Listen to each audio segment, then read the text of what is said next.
दोस्तों, आज के जिस टॉपिक पे हम लोग बात कर रहे होंगे वो है माइंडफुल थिंकिंग। माइंडफुल थिंकिंग क्या है, इसके बेनिफिट्स क्या हैं, ये किस तरीके से अचीव होती है, इसके ऊपर हम लोग बात कर रहे होंगे। लेकिन आपने एक चीज़ को मेक श्योर करना है कि माइंडफुल थिंकिंग को लर्न करने के लिए हमें फोकस और कंसंट्रेशन की बहुत ज़रूरत रहेगी इस वीडियो के अंदर, क्योंकि ये एक थोड़ा सा ट्रिकी सब्जेक्ट है।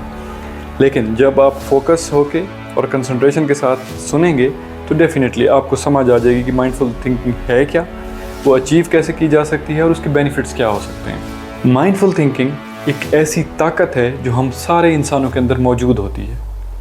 ये हमें बताती है कि किस तरीके से हमने प्रेजेंट मोमेंट के अंदर जीना है। आज की दुनिया के अंदर there are a lot of worries about future. कुछ लोग माजी के रिग्रेट्स भी साथ लेके चल रहे होते हैं। माइंडफुल थिंकिंग हमें बताती है कि किस तरीके से हमने प्रेजेंट मोमेंट में जीना है, हमने किस तरीके से अपने आप को फोकस करना है उन लम्हात के अंदर जो लम्हात आज के वक्त में हमें हासिल हैं। ये ताकत हम सारे ही इंसानों के अंदर मौजूद होती है और ये हमें बताती है कि किस तरीके से हम बग़ैर किसी जजमेंट के अपने थॉट्स और अपने इमोशंस को कंट्रोल कर सकते हैं। डेफिनेटली जब हम अपने थॉट्स और इमोशंस को कंट्रोल करेंगे तो हम एक वाइज डिसीजन मेकिंग करेंगे किसी भी सिचुएशन के अंदर। फॉर एग्ज़ाम्पल, हम किसी के साथ आर्ग्यूमेंट में चले जाते हैं, अगर हम उस लम्हे में प्रेजेंट नहीं होंगे और अपने इमोशंस, अपनी फीलिंग्स की बेस के ऊपर डिसीजन मेकिंग करेंगे तो definitely we will be in a fight with someone. तो जब इस लड़ाई के हिस्सा बन जाएंगे तो हम अपने रिलेशंस ख़राब कर लेंगे। लेकिन जब हम प्रेजेंट मोमेंट में मौजूद होंगे, बग़ैर किसी जजमेंट के, बग़ैर किसी फीलिंग के, सिचुएशन को सिर्फ ऑब्जर्व कर रहे होंगे, तो हम वाइज डिसीजन मेकिंग करेंगे। हम किसी के साथ झगड़ेंगे नहीं, रिएक्ट की बजाय हम लोग रिस्पॉन्ड करेंगे। तो ये एक बेनिफिट है इसका, माइंडफुल थिंकिंग का, कि ये आपको रिएक्शन की बजाय रिस्पॉन्ड करना सिखाती है। और आज की दुनिया में दोस्तों इतने ज़्यादा ख़यालात आते हैं क्योंकि इन्फॉर्मेशन बहुत ही स्पीड के साथ प्रोसेस हो रही है। सोशल मीडिया प्लेटफॉर्म से कभी एक इन्फॉर्मेशन आपके सामने से गुजरती है, कभी दूसरी इन्फॉर्मेशन सामने से गुजरती है। उनको रिटेन करना, अपने अंदर ऑब्जॉर्व रखना और उससे बेटर डिसीजन मेकिंग करना, ये एक आर्ट बन चुका हुआ है। माइंडफुल थिंकिंग के ज़रिए आप ये सब कंट्रोल कर सकते हैं। इस इन्फॉर्मेशन के ऊपर कंट्रोल जब आ जाता है तो आप उस इन्फॉर्मेशन को रिटेन कर लेते हैं। जब रिटेन करते हैं तो डेफिनेटली आप एक वाइज डिसीजन मेकिंग करते हैं। वाइज डिसीजन मेकिंग इम्प्रूव करती है आपकी सोशल लाइफ को, आपकी पर्सनल लाइफ को, आपके रिलेशंस को, आपकी दोस्ती को, आपकी अंडरस्टैंडिंग को। बेसिकली इन ख़यालात के अंदर वो ठहराव लाती है। जब ठहराव आता है तो हमारी लाशऊर के अंदर जो कैपेसिटी है इंफॉर्मेशन स्टोर करने की, वो इम्प्रूव हो जाती है। वो इन्फॉर्मेशन को स्टोर करता है, उनको प्रोसेस करता है और हेल्प करता है हमें to achieve our productivity levels. Mindful thinking आपकी इमोशनल इंटेलिजेंस को इम्प्रूव करती है। इमोशनल इंटेलिजेंस में आपके थॉट्स आ जाते हैं, आपके इमोशंस आ जाते हैं, आपकी फीलिंग्स आ जाती हैं। ये आप किसी भी सिचुएशन के अंदर जब होते हैं तो वहाँ पे आपके ये जो 3 पैरामीटर्स हैं, थॉट्स, इमोशंस और आपकी फीलिंग्स, इनको वो डीपली ऑब्जर्व करने की सलाहियत पैदा कर देती है। जब आप डीपली ऑब्जर्व करते हैं तो आप वाइज डिसीजन मेकिंग करते हैं।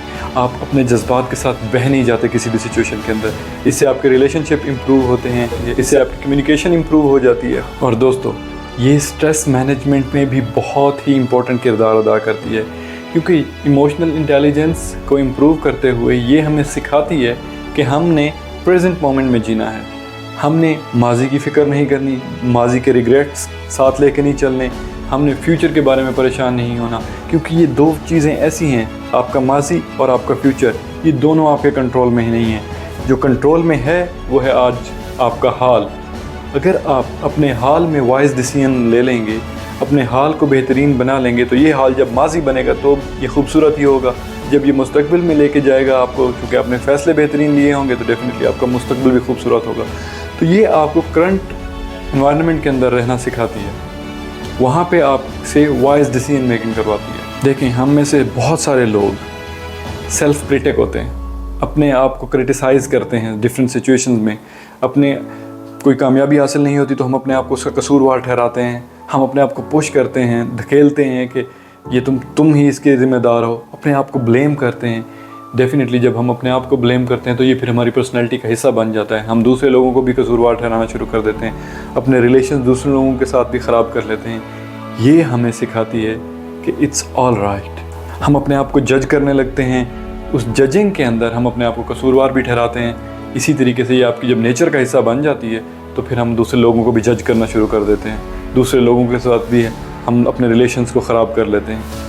तो माइंडफुल थिंकिंग से ये हासिल होता है कि हम लोग अपने आप को जज नहीं करते, हम क्योंकि करंट लम्हे में रह रहे होते हैं, हम माजी के रिग्रेट्स को साथ नहीं लेके चल रहे होते।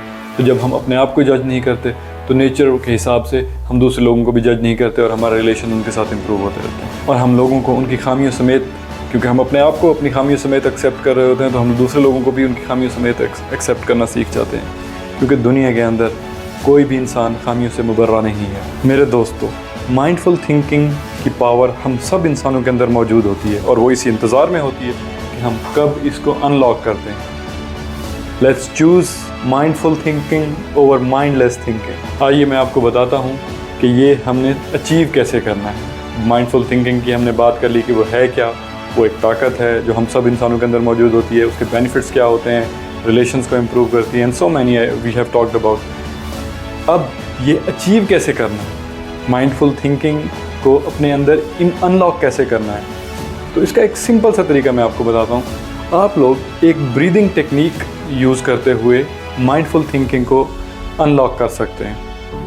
आप किसी खामोश कोने में बैठ जाएं, अपनी सांस को ऑब्ज़र्व करें, किस तरीके से आप इनहेल कर रहे हैं, किस तरीके से आप एक्सहेल कर रहे हैं। दिन के 10 से 15 मिनट अगर आप ये टेक्निक अपना लेते हैं, the way you breathe in, the way you breathe out, आप इसको कम्प्लीटली ऑब्ज़र्व कर लेते हैं, तो ये आपके कॉग्निटिव एबिलिटीज़ को इम्प्रूव करते हुए करंट मोमेंट्स के अंदर आपको रहना सिखाएगी। और इसके साथ साथ आहिस्ता आहिस्ता फिर आपका फोकस वाइड होना शुरू हो जाएगा। आप अपनी बॉडी से बाहर निकल के अपनी सराउंडिंग्स के अंदर आप अवेयर होंगे।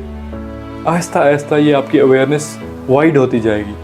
Start practicing. यही एक बहुत ही आसान सा और सिंपल सा रास्ता है। बैठें अकेले में, अपनी सांसों के ऊपर तवज्जो करें, किस तरीके से आप इनहेल कर रहे हैं, किस तरीके से आप एक्सहेल कर रहे हैं, और फिर अपनी बॉडी के अंदर कोई सेंसेशन फील हो रही है उसको फील करें, महसूस करें, फोकस करें।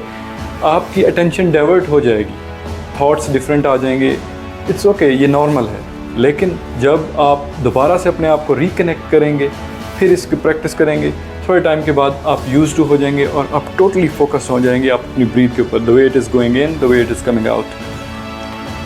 इसका फिर आहिस्ता आहिस्ता आपकी बॉडी को आप ऑब्ज़र्व करना शुरू करेंगे। इसके अलावा फिर आप अपनी सराउंडिंग को ऑब्ज़र्व करना शुरू हो जाएंगे और फिर आप इसकी आउटकम्स को फील करना शुरू करेंगे। इसके साथ मुझे इजाज़त दीजिए।